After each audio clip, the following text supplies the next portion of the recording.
Маршал Душек, здравствуйте. В эфире информационная программа «Новости» в студии Зара Хасанова. Коротко о главном.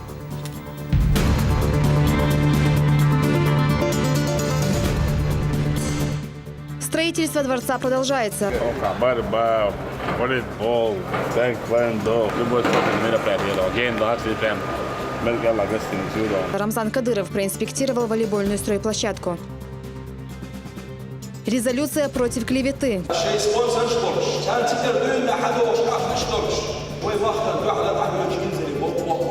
Как ответило чеченское общество на очередную волну слухов? Сотрудники Грозводоканала празднуют новоселье. Оснащенное здание позволит улучшить качество работы.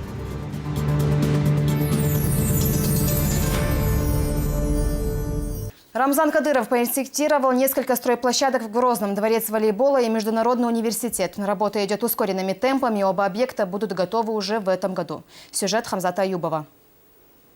Первоначальным местом базирования волейбольного клуба «Грозный» был Кисловодск. В 2013 году команда переехала в Подмосковье, где выступала около 2 лет. А в октябре 2015-го грозненский коллектив провел первый в истории клуба матч в Грозном. А теперь уже совсем скоро чеченская волейбольная команда будет принимать своих соперников в одном из лучших в стране, а главное в своем родном спорткомплексе. Строительство объекта началось в конце июня 2016 года. Планируется завершение в конце июня 2017 года. На территории расположен и очень красивый парк будет, зона отдыха, фонтан, комплекс. Архитектурный стиль комплекса сильно отличается от других стадионов. Видите, с первого взгляда не сказать, что это стадион. Строительство объекта, начатое год назад, контролируется лично главой республики. Закладка капсулы прошла весной 2016-го. В ней приняли участие Рамзан Кадыров и секретарь Совбеза России Николай Патрушев. Его приезд не случайен. Чиновник также и председатель наблюдательного совета Всероссийской Федерации волейбола.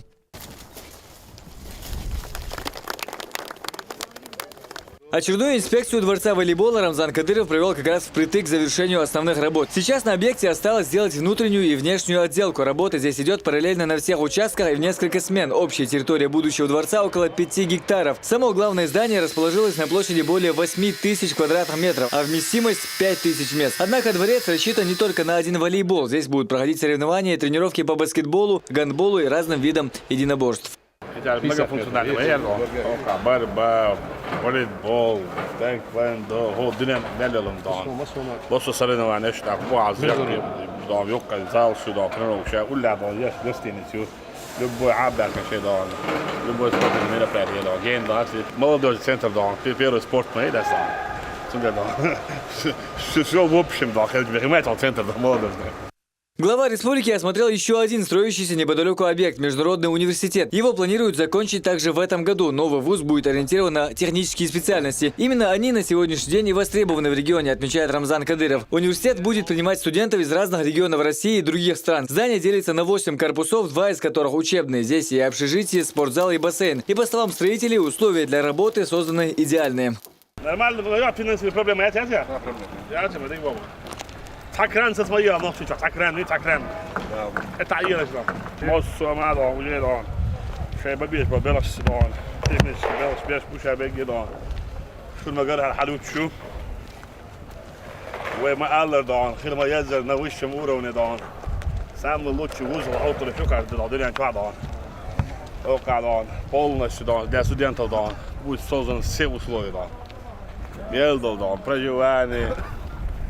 Учеба, спорт, мелдол, маш эггедон, в комплексе дошло. Мы чарбил мети авахи что смог туда дошло. Дня чуть международный, я это дошло. Как бы давай дошло, международный хербудон, разные почалки хербудон. Молодежный центр есть хербудон. ومتى есть там уже да. Студенческий кампус на 40 тысяч студентов да, уже да, закладывают да. Есть там общежитие еще. Так, министр Золушка на днях да, полностью да.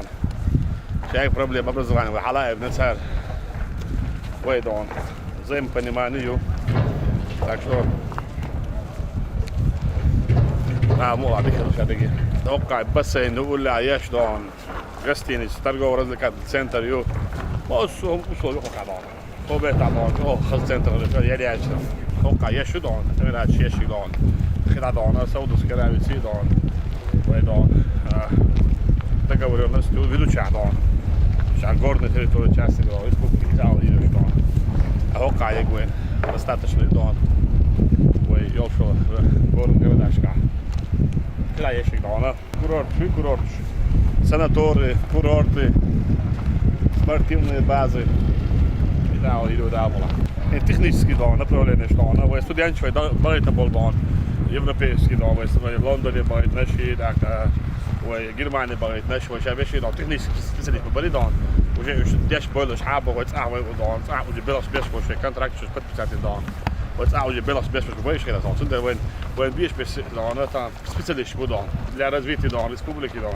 When бишь специалист, юрист, финансист, и технический специалист, какие-то да, какие бишь. Первый очень акцент их да. Еще одно преимущество этих объектов – их удобное расположение на окраине города. Отсюда недалеко и стадион Ахмат-Арена. А в скором времени появится и гостиничный комплекс, который будет очень кстати после открытия всех объектов. А это произойдет уже к концу этого года. Хамзат Аюбов, Джамал Хаджилиев. При поддержке пресс-службы главы и правительства республики. Новости. Глава республики встретился с бойцами клуба «Ахмат» и поздравил их с успешным выступлением на турнире WFC 35. Рамзан Кадыров дал свою оценку прошедшему в Астане бойцовскому вечеру, не обошлось и без замечаний. Спортсмены выступили достойно и показали зрелищные поединки. Но это не повод расслабляться. Каждому турниру необходимо подходить ответственно во всех отношениях, считает глава республики. Сайт красиво будет показал, как всегда, да. Что-то, Роман, ты долго боролся, а сайт там за 6 секунд дал, все решил. Трудно будет. И вот, когда матч зал чего, заниматься дальше حيقولوا. Что тренировок, хлк, чек, ты уж боишь, юная чего, юахи сюда. Дик боишь, или что? Дик боишь, правда. Ну, гайд есть. Квартин да, бабы, also jetzt mal die bабы da. Ich dauere noch eine Chance jetzt, also jetzt da. تيعمل راس لو تريد كذا يو حسين ولا سبب حسين صعب ده مدير شنو صح تعديل انت عم دوتش رواش شو بدي صار يلا مدري ايش ده اسبوع ما ده كويت بابا عموديس حملت اوه فيزيك كل شيء حملت اوه هم كل شيء انت اصلا بيكس تصور حاسك انا قواس الهواء بس تعرف بلاد ولا ناس كده حالة ليش عاد ديك اساس صدق هذا رعمه هذا دواء رعمه هدي دواء رعمه هدي مو عشان رعمه الفضل ليش ما خلاص رعمه تقول له بس ما بشي بريجات ده رعمه لا شيء ما جاب يقول لك ده يروح لو بوين يقول لك الخون شايف ليش بس قران اللي ده يقول ده Det är alltid det går alltså. Schysst att det är ju så. Så ايش ديك جوات على التواس مس ايش تخلبوا حق الله يسمس مش خلبو يلي جو خلبوا يلي وش не да он так чувствует خلبوا يلي Просто боксер рядом, борьба, а вообще борьба советуется. Что защит, что если изменится постоянно сюда, богу больше. Вери вот так. Конечно, шевец. Как хотел, он читает, как хотел. Хочет. И дело, лечь, я обычно был, где будет. Хабящий. Бум, я уже тоже. والله само درس. ايش تخلبوا حق الله يسمس مش خلبو يلي جو خلبوا يلي.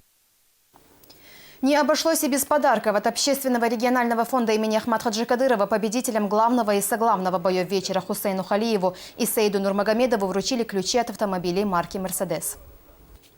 أحمد كوبير ليجي كازاخستان على تشيان لا تعب طول مش بحكان أحمد حديث أرخل فندو أيمان نسي أنس لا سات شيء ماشي لا ده ساعة يلتي وملي لوش نيك مثلا هو شو هردو تك مثلا ما ديا ساعة نشدوش ده ساعة يل ده دوق صوت دور مال ديش تيجي وين قوش هذا ده شيء ده أحمد سيلا الله Напомню, турнир WFC 35 прошел в Астане позавчера. Это первый заграничный турнир Чеченской лиги смешанных единоборств. Бойцовский вечер зрителям запомнился 13 зрелищными поединками. В главном бою спортсмен клуба «Ахмат» Хусейн Халиев уверенно защитил свой пояс чемпиона лиги против экс-бойца UFC бразильца Вальмеля Лазара.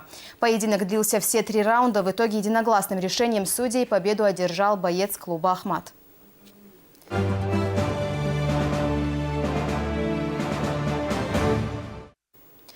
Чечне приняли резолюцию против информационных вбросов, которым регулярно подвергается регион. На этот раз источником слухов стало печатное издание, сотрудница которого всячески пытается приписать республике проблемы, которых в сущности здесь и быть не может. В Чечне это уже назвали клеветой и собираются призывать к ответу. Богословы, общественность возмущены подобной дезинформацией, и, по их словам, спрос будет строгим. Все подробности в специальном репортаже Элины Дадаевой.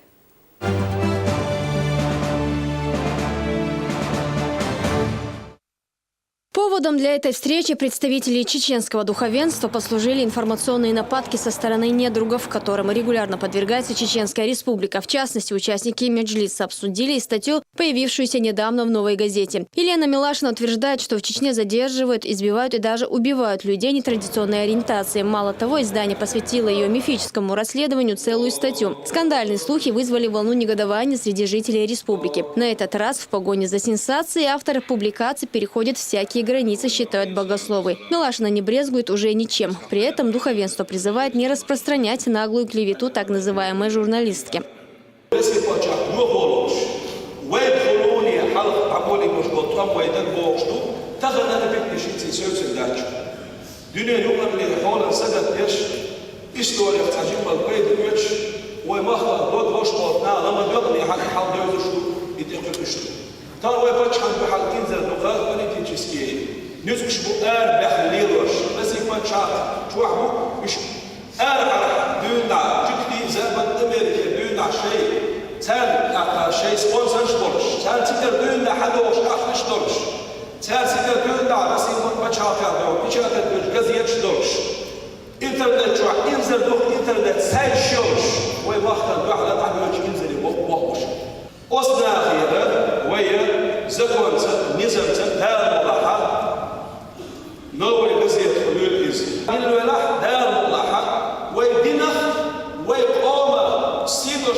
Неравнодушные к Чечне горе-СМИ никак не смирятся с тем фактом, что чеченским властям успешно удается развивать республику. Они стараются всеми силами дестабилизировать обстановку. Однако российский народ давно сделал выбор в пользу мира и процветания. Это стремление не сможет отменить никто. Даже лауреат премии от Госдепа США считают собравшиеся. Они заявляют, что распускаемые слухи, скормленные Западом журналисткой, не имеют под собой никакой почвы.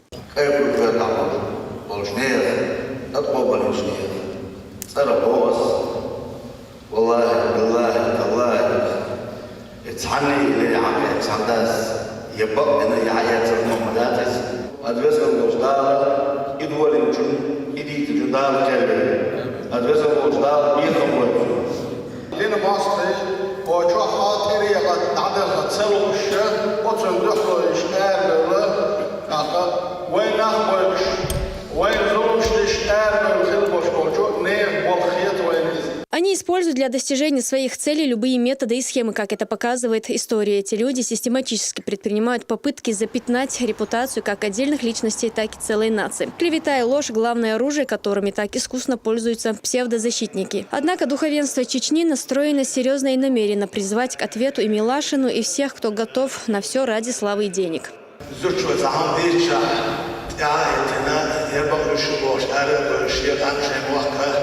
أكاشي قام لك عادة الوقت أشكر الله خدش إيمان من سبب اليوم. هذا وقت اللي هو جودش نقول أصلا شو دلنا سديس دلنا سديس وأستاذنا أولشنا سديس بويزة ويا يقل وقت اللي أصلا لردلا شيلري دعنا يخطوها يشيل دحش يعني. Ответная реакция на клеветнические нападки теперь будет жесткой, говорят алимы. Во время меджлиса в Центральной мечети приняли резолюцию, в рамках которой планируется детальное рассмотрение каждого серьезного обвинения в адрес республики и ее жителей. Богословы намерены призвать виновников к ответственности. Резолюция состоит из 4 пунктов.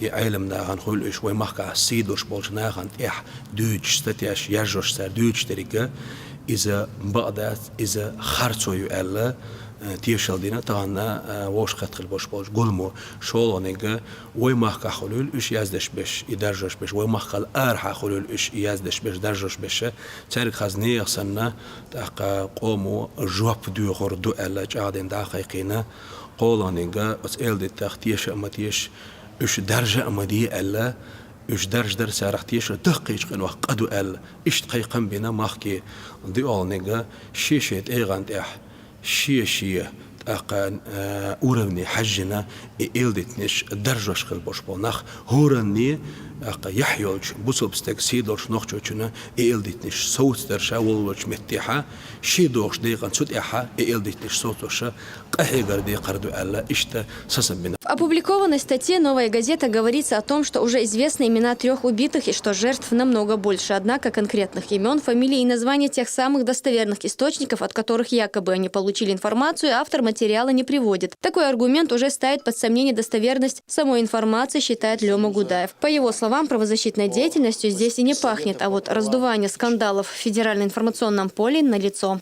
Эти издания, что бы там ни говорили, как бы это ни отрицали, финансируются под видом грантов или каких-то вложений, условно говоря, Вашингтонским обкомом. Они и финансируются фондом Сороса, ноги которого ведут прямо чуть ли не в сам Белый дом. Это желание расшатать общественно-политическую ситуацию в Чеченской Республике. Это однозначно. Это даже не профессионализм, это преднамеренная, скрытая, завуалированная провокация. Просто информационный сброс, рассчитанный на авось. О добросовестных намерениях Милашиной можно судить и по послужному списку журналистки. Так, в 2009 году Елена Милашина получила премию американской организации Human Rights Watch. В 2013 году она была отмечена специальной наградой США за женское мужество прямо в стенах Госдепа. Милашина – представительница несистемной оппозиции. Она не раз использовала человеческую трагедию для провокационных материалов. К примеру, во время захвата заложников в Беслане. Тогда коллеги и многочисленные читатели выявили множество нестыковок и подвергли ее нелепый труд огромной критике. Уже много лет ее основным видом деятельности является попытка дестабилизации обстановки в Чечне и очернения репутации республики в СМИ. Это касается истории со свадьбой Нажуда Гучигова, которая с подачи Милашиной обошла все крупнейшие федеральные СМИ. Итог неутешителен. Оклеветанные жених и невеста. Однако общественность Чечни больше не намерена сидеть, сложа руки и выслушивать в свой адрес явную ложь. Общеизвестно, что за клевету и распространение ложной информации, порочащей честь и достоинство человека, предусмотрено наказание согласно статье 128.1 Уголовного кодекса Российской Федерации. Минимальное наказание по части 1 предусмотрено штраф до 500 тысяч рублей, либо от иного дохода осужденного период за 1 год, либо исправительными работами до 6 месяцев. Максимальное наказание, то есть часть 5, получается до 5 миллионов штраф, либо иного дохода период за 4 года, либо исправительными работами до 480 часов. Вот. И данное наказание судом определяется путем сложности, либо прокурорской проверкой тяжести совершенного преступления. Вот. Помимо этого, пострадавшее лицо от данной клеветы, если ему причинен какой-либо убыток, либо моральный вред, морально-нравственное страдание, то он может в гражданско-правовом порядке предъявить свои требования возмещения данного ущерба, либо будь это материальный ущерб, будь это моральный ущерб.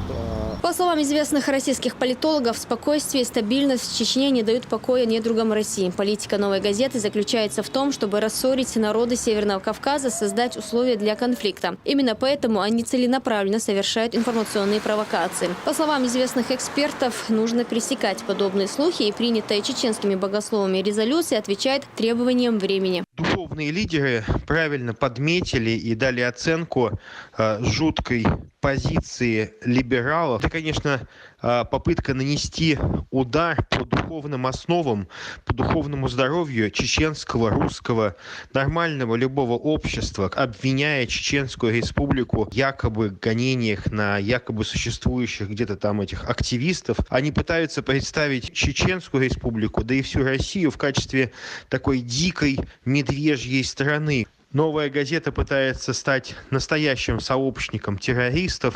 Они пытаются помогать тем, кто совершает террористические акты со своей стороны, посеять ненависть внутри нашего общества. Такие, как «Новая газета», никогда не добьются победы своих сатанинских идеалов в нашем обществе.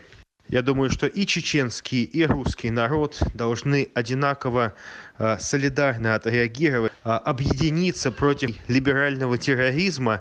Но политика «Новой газеты» в целом, не только отдельного корреспондента, состоит в таких вот провокационных заявлениях. И интерес вот к Кавказу как раз у «Новой газеты» прослеживается очень четко. По всей видимости, они имеют заказ откуда-то из Америки там, или из европейских каких-то структур, возможно, какой-то грант имеют на то, чтобы именно разжигать ситуацию на Кавказе и в Чечне в частности. Нашей оппозиции, к которым принадлежит и «Новая газета», не дает покоя тот факт, что Чечня является одной из самых стабильных на Кавказе сейчас.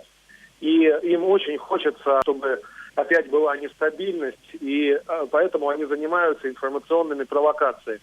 Поэтому совершенно правильно эти провокации пресекать, и резолюция, которая была принята, она совершенно своевременна. Задача провокаций, которые совершают оппозиционные СМИ, является посеять нестабильность и вражду, как внутри самой Чеченской Республики, так и между народами на Кавказе, поссорить всех со всеми. Создание информационной шумихи и разговоров. Чеченские богословы советуют журналистам, правозащитникам и либералам всех мастей трижды подумать, прежде чем облить грязью целый народ. Отныне такие выпады просто так с рук не сойдут. Придется отвечать по всей строгости закона. Элина Дадаева, Муслим Типаев, Джамал Хаджалиев. Новости.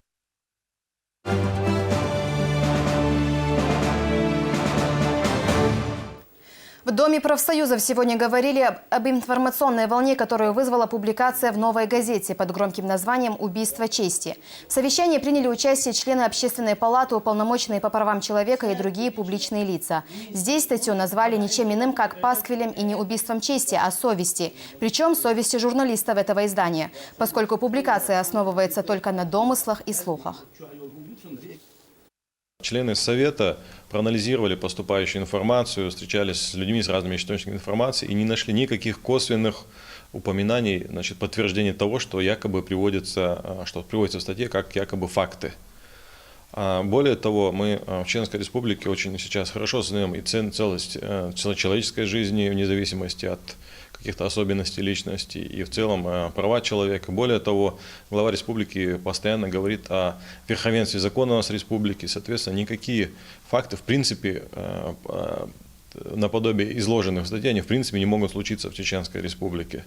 Материал в «Новой газете», он не имеет ничего общего с профессиональными нормами журналистской этики, журналистской деятельности и, скорее всего, является частью масштабной провокации, которая направлена на дестабилизацию ситуации в целом на Северном Кавказе.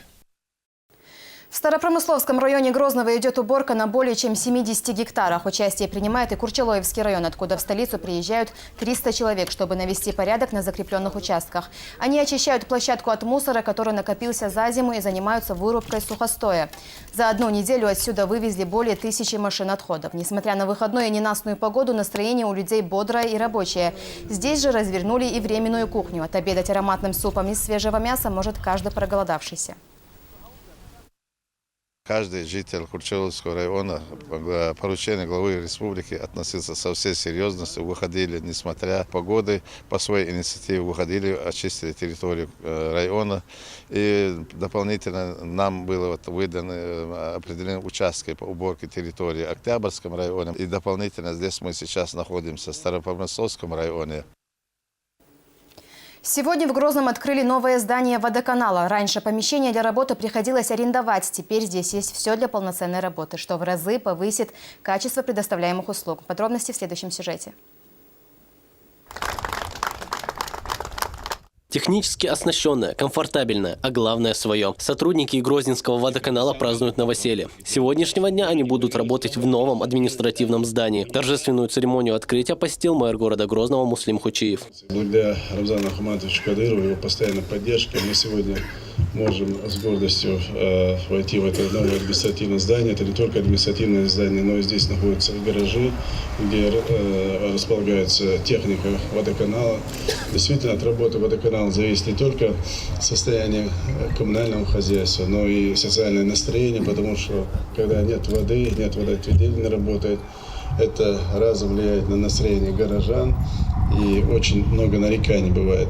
Долгое время помещение приходилось арендовать. Строительство этого здания было начато в 2009 году, но из-за финансовых трудностей проект временно был заморожен. И благодаря поддержке правительства Чеченской Республики и мэрии города Грозного строительство наконец завершено. Это сегодня в действительности было историческое событие, как для работников водоканала, так и жителей города Грозного. У нас находились в разных местах сотрудники наши, это служба ЦДС в одном месте, абонентская служба в другом месте, администрация в другом месте. Сегодня, благодаря главе нашей республики, герою Рамзану Ахматовичу и при поддержке мэрии Муслима Магомедовича, обеспечили ввод здания в эксплуатацию, что дает еще один шанс качественно обеспечить людей водоснабжением и водоотведением. Здесь 2 этажа общей площадью 450 квадратных метров, на которых располагаются офисные и технические помещения. Общая полезная площадь составляет 450 квадратных метров и 19 кабинетов. Всех этих 19 кабинетов расположился аппарат управления водоканала. Раньше все были разбросаны между собой, даже общаться было трудно. В данное время все в одном месте, есть внутренняя связь. Только одними, экономим очень большое время в управлении водоканалом. Директор детского сада Тамара Махмаева одной из первых пришла поздравить новоселов. По работе часто бывает в водоканале. Уверена, что новые условия позитивно скажутся на качестве работы. Намного больше они будут и работать. Такие условия для них создали. В новом административном здании будут сосредоточены все службы, занимающиеся предоставлением услуг населению и приемом граждан. Руководство водоканала уверено, новые технологии значительно ускорят процесс обработки получаемой информации. Исмаил Думаев, Хаважи Мунаев. Новости. Новоселье празднуют и учащиеся в Шали. Теперь более 700 школьников будут учиться в полнодневном режиме. После окончания уроков дети смогут посещать кружки и даже выполнять домашние задания. На месте побывала Хава Идеева. Еще задолго до официального открытия дети на правах хозяев осматривают учебные кабинеты и уже решают, кто какую парту займет. По счастливым лицам ребят можно с уверенностью сказать, здесь им однозначно нравится все.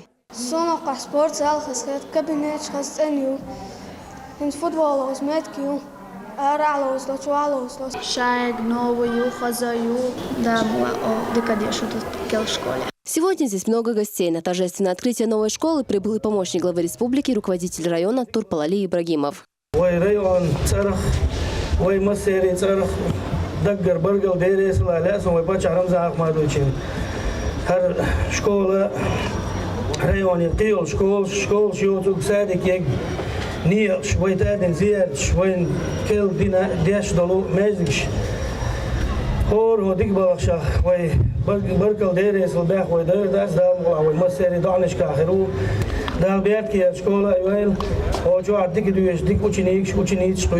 Дети прочитали стихи и выразили слова благодарности руководству республики за бесценный подарок.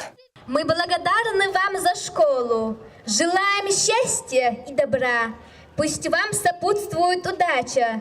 Сегодня, завтра и всегда. После прочтения дуа, разрезания красной ленты, гости совершили небольшую экскурсию по учебному заведению. Новая школа рассчитана на 720 учащихся. Учебные кабинеты, компьютерный класс, лаборатории. Здесь все соответствует современным стандартам образования. Всего в этом трехэтажном здании расположены 30 учебных кабинетов, 2 спортивных зала, актовый зал на 450 мест, большая столовая. Здесь также есть мастерские для резьбы по дереву и обработки ткани. Наша школа для нас – это бесценный подарок главы республики, героя России Рамзана Ахматовича Кадырова. По воле Всевышнего здесь мы будем обучать и воспитывать молодое поколение нашей республики, которым мы, несомненно, будем гордиться. Все школы на районе, они сильно перегружены. Освобождается, средняя общеобразовательная школа номер 5.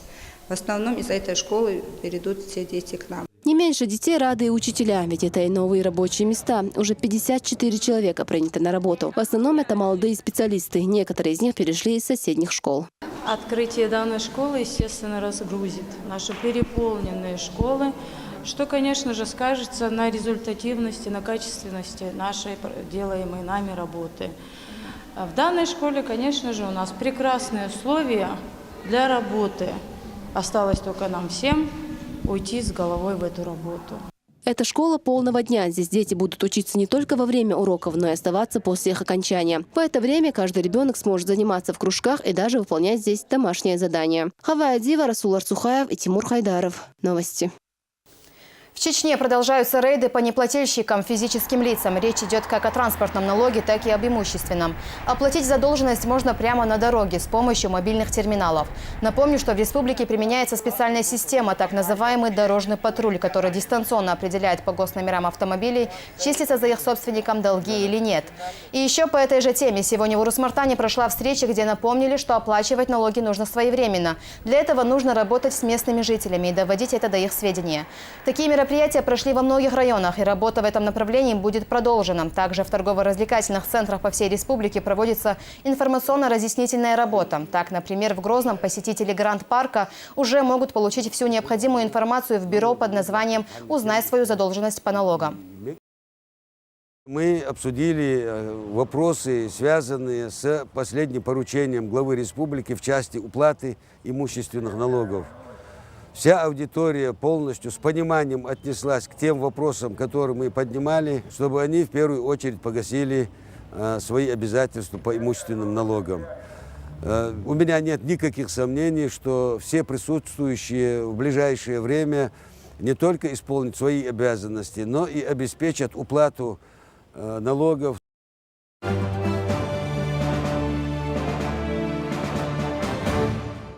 Доброта не остается без ответа. В этом уверена жительница Грозного Айшат Гисаева. Она воспитывает 4 детей и все же находит время обучать Корану любого желающего. Ее уроки можно посетить в мечети «Сердце Чечни».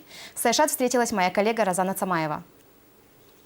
Перед каждым выходом обязательное совершение мусафир-намаза, что означает намаз отправляющегося в дорогу. С собой Айшат всегда берет Коран. Уже 15 лет женщина обучает священному писанию. Корану Айшат обучает любого желающего. Преподает она в мечети «Сердце Чечни». С утра и до позднего вечера женщина дает уроки по таджвиду, правильному чтению, и учит совершать намаз. Изучать Коран Айшат начала в 2002-м, чтобы передать эти знания своим собственным детям. Эту задачу она уже давно выполнила.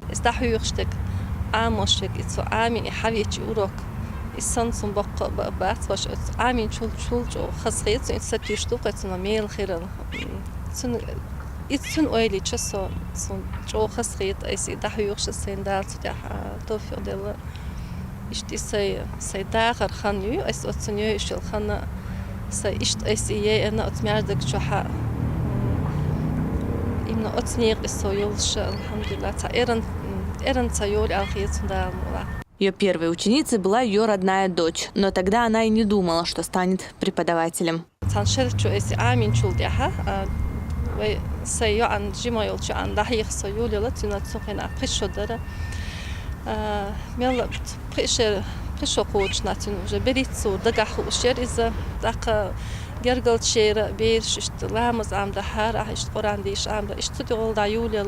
Скольких людей за эти годы Айшат обучила Корану, уже не сосчитать. Среди них были как пожилые люди, так и дети. Самому юному ученику было 5 лет. О своем учителе здесь отзываются очень тепло.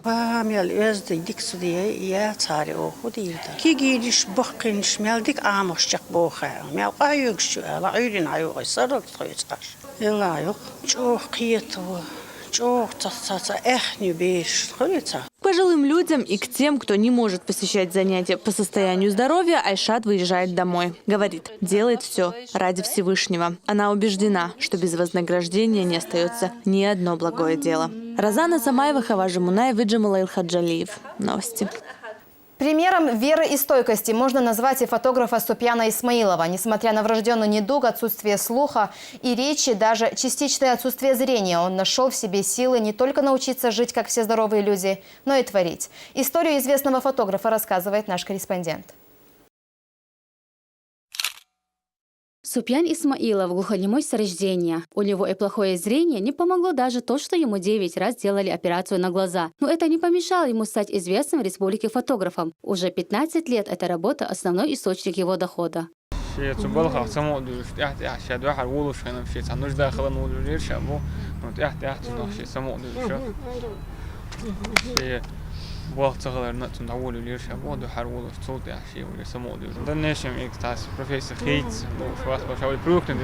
Тысячи и тысячи снимков он устраивал фотосессии на различные мероприятия, будь то свадьба или простой утренник в детском саду. Несмотря на то, что на первый взгляд фотографировать кажется очень просто, на самом деле эта работа требует большого терпения и внимательности. Он создал крепкую семью. Вместе с женой воспитывает 3 детей. 25 лет совместной жизни. Хамса для своего мужа стала лучшей помощницей. У супругов схожий диагноз, но благо дети здоровые. И то, что старший сын работает сурдопереводчиком, наверное, не случайность. 2 младшие дочки ходят в школу. Как после войны мы приехали сюда, в Грозный, он с тех пор начал фотографии работать. Всему надо было покормить. Сколько помню, никогда дома не сидела. Хоть гриппом болеет, хоть чем-то, никогда дома не сидит, всегда выбегает.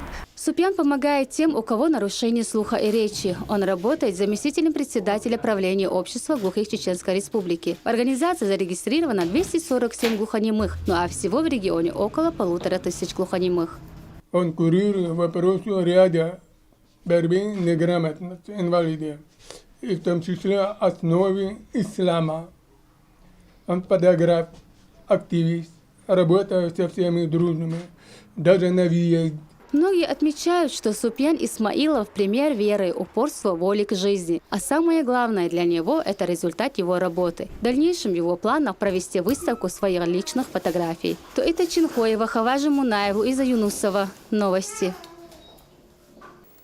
Столица Чеченской Республики не перестает привлекать туристов. Они делятся, что цель их визита в Грозный – интерес к национальным традициям, желание попробовать войнахскую кухню и увидеть, как возродилась республика за столь короткие сроки. С туристами пообщался наш корреспондент.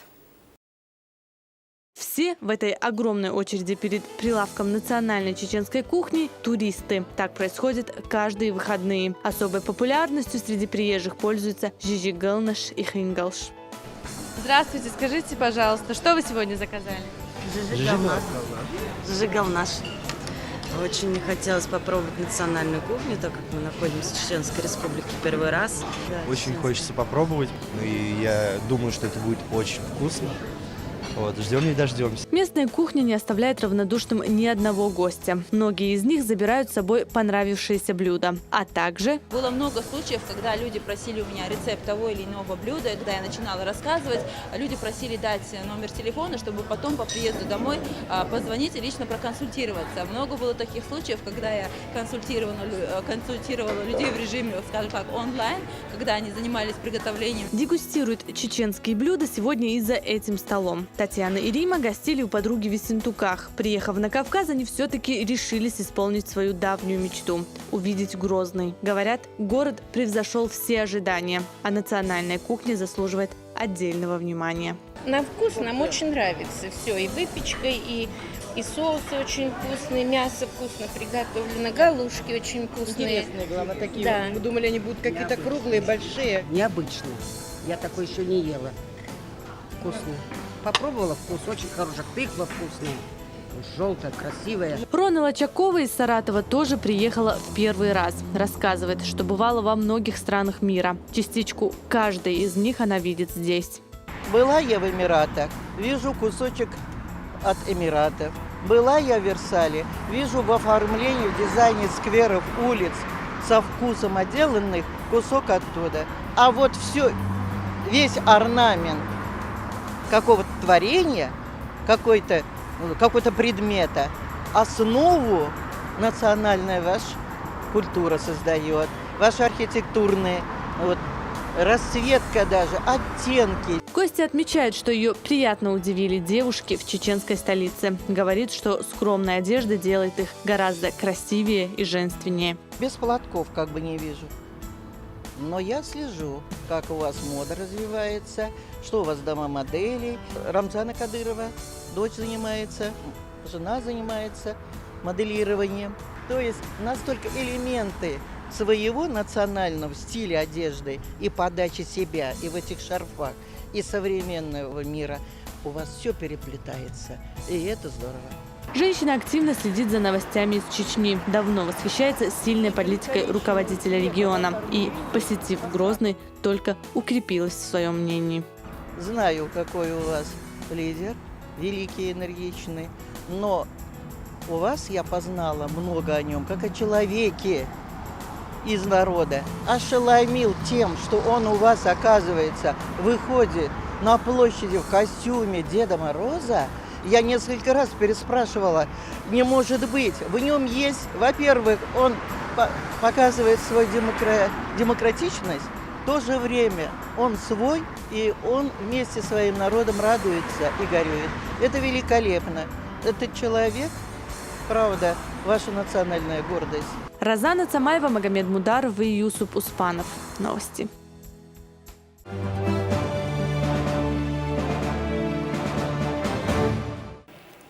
В Грозном сегодня состоялось открытие чемпионата и первенства России по кикбоксингу. Соревнования посвящены памяти первого президента Чеченской Республики, героя России Ахмад Хаджи Кадырова. Турнир впервые проходил в Грозном и собрал рекордное количество участников – более 500 спортсменов. Кадры из спортхолла «Колизей» в материале Алхазура Керимова.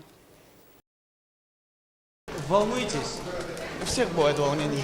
Церемонию взвешивания должны завершить до 5 часов вечера, так что есть еще время скинуть лишние граммы, чтобы соответствовать своему весу, иначе нужно будет менять категорию. Еще 900 грамм осталось. Как вы думаете, справитесь до 5? Я схаваю эти 900 грамм до 5. Я гонял в общем 7 килограмм. А так нелегко просто на позитиве. Килограммов 5 погонял, сейчас устал, решать сложно бывает. И сколько времени потребовалось на 5 килограммов? Недели 2. Эти спортсмены лучшие в стране, сотни участников и десятки регионов. Пока одни проходят регистрацию, некоторые уже готовы встать на весы. Чемпионат и первенство России по кикбоксингу Чечня принимает впервые. С Мурманской области приехали на чемпионат России в город Грозный. Команда в каком составе? 4 человека. На что вы рассчитываете? Ну, минимум на 2 золота. Усердно готовились к этой России, тренировались и вес гоняли. Мы готовы. Для меня, допустим, чемпионат России, который проходит у нас в Грозном, сколько бы я раз чемпионом России не был, для меня это что-то новое. Я этого очень долго ждал. Это нас дополнительно мотивирует. Кого ты считаешь самым опасным для себя? Если честно, я самым опасным для себя считаю новичка. Чеченская команда подошла к турниру основательно. Двухнедельные сборы они прошли в Шатойском высокогорье вместе со сборной командой страны. Вы, как и во многих позициях по чемпионату, будете лидерами. Планку, конечно, вы подняли очень высокую. Я надеюсь, она на той же ноте и закончится. Что касается сборов, то, естественно, я впервые приехал на место проведения чемпионата для подготовки, так сказать, той команды, на территории которой будет проходить чемпионат. Это приглашение я получил от федерации, дал свое согласие. Тем более, так сказать, предложили хорошие условия для остальных участников сбора на подготовку. Пермский край. 56 регионов выходят на парад участников, звучат гимны страны и Чеченской Республики. Мы должны показывать свои способности на полях сражений, а на спортивных аренах. Является для нас всех очень важным мотивационным аргументом для формирования здоровой нации, для победить в сильнейшей, равной и конкурентной борьбе за пальму первенства. На официальное открытие чемпионата и первенства страны приехал и вице-президент Федерации кикбоксинга России Вадим Украинцев. За содействие в организации турнира министру спорта Чеченской Республики вручили благодарственный диплом. А заслуги президента Федерации кикбоксинга Чеченской Республики в развитии этого вида спорта отметили почетным данным. Награждение. Почетный черный пояс второй дан Махмад Эмин Ахмадов.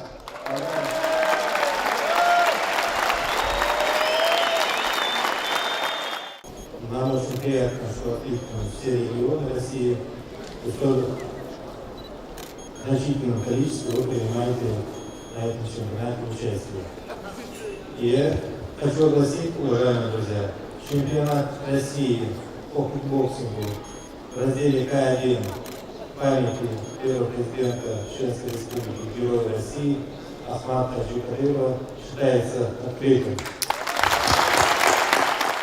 В первый соревновательный день спортхолл «Колизей» заполнен до отказа. Впрочем, и количество участников чемпионата рекордное – 516 человек. Гости отмечают высокий уровень организации турнира.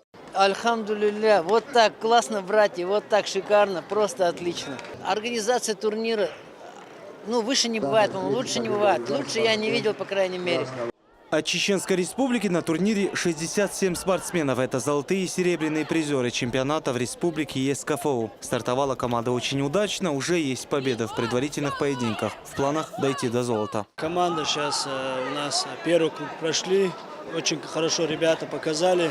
И у них каждый день по 2 боя. Я думаю, наши ребята очень подготовлены и покажут хороший результат. Здесь путевка на чемпионат мира Европы, поэтому здесь легких боев не бывает. Из-за большого количества участников предварительные поединки проходят одновременно на 3 рингах. К финалам оставят только 1.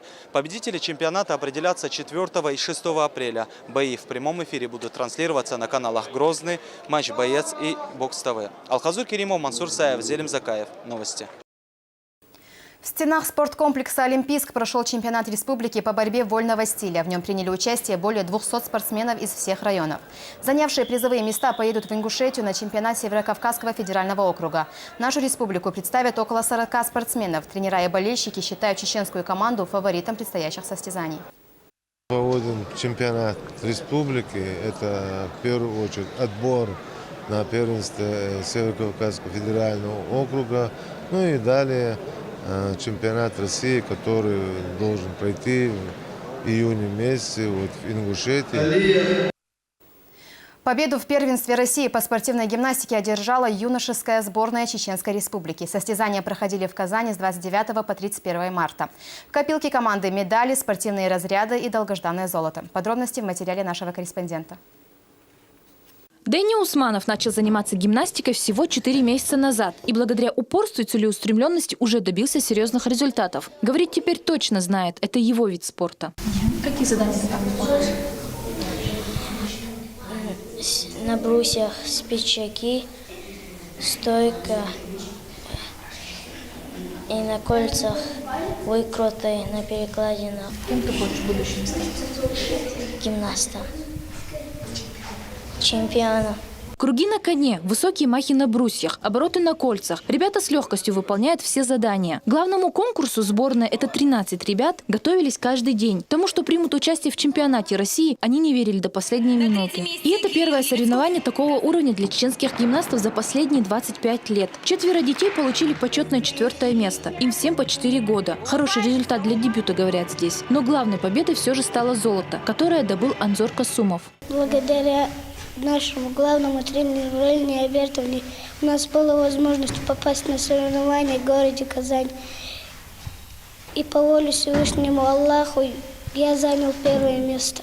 Всего участвовало 500 спортсменов из 75 городов. И наша сборная в общекомандном зачете вошла в 10 сильнейших команд страны. Такие достижения у ребят в первую очередь благодаря главному тренеру сборной, президенту Федерации спортивной гимнастики республики Ралине Кутламбетовой и тренеру Илье Абрамову, который сопровождал ребят на каждом этапе подготовки и участия. Дети очень сильно стремились к результату. То есть это не совместная была победа, и тренерская, и ребят. Это то, что их упорство, они большое упорство проявляли. Было видно огонь в их глазах. На данный момент все наши ребята выполнили свои квалификационные разряды, абсолютно вся команда, в каждой своей возрастной категории. Далее мы будем готовиться к следующему старту. Родители всячески поддерживают юных участников. В Центре спортивной гимнастики «Акбар» сходит более 500 ребят. Тут и юные профессионалы, и любители, и дети, у которых проблемы со здоровьем. Ведь благодаря гимнастике можно избавиться от плоскостопия, сколиоза, неврологии, также от лишнего веса. Если ребенок в начальном возрасте идет в гимнастику, осваивает ее и тренируется там, он уже бывает физически развит, эмоционально и морально. Так как физически развит он будет, потому что там на всех снарядах работают. Кольца, брусья, перекладина, вольны, опорные прыжки. И мышцы осваиваются, укрепляются. И он бывает уже готов, по чего его можно отдать в любой вид спорта. Первое место мы вообще не ожидали, если честно. Мы даже и не планировали, не претендовали на место, потому что мы хотели просто участвовать в этом чемпионате. Благодаря нашему главному тренеру Ралине Альбертовне у нас получилась вот эта возможность поехать туда. По словам судей соревнований, а это заслуженные мастера спорта, они были приятно удивлены тем, что в Чеченской Республике не просто возрождается гимнастика. За столь короткий период, всего 1,5 года, она уже достигла невероятных успехов. Главная цель команды – это, конечно же, Олимпийские игры. Но впереди еще много соревнований. Ближайший конкурс пройдет в Нальчике. А это значит снова ежедневные тренировки. Луиза Баснукаева, Хавар Жамунаев. Новости. На этом все. Оставайтесь в курсе важных событий с телеканалом «Грозный».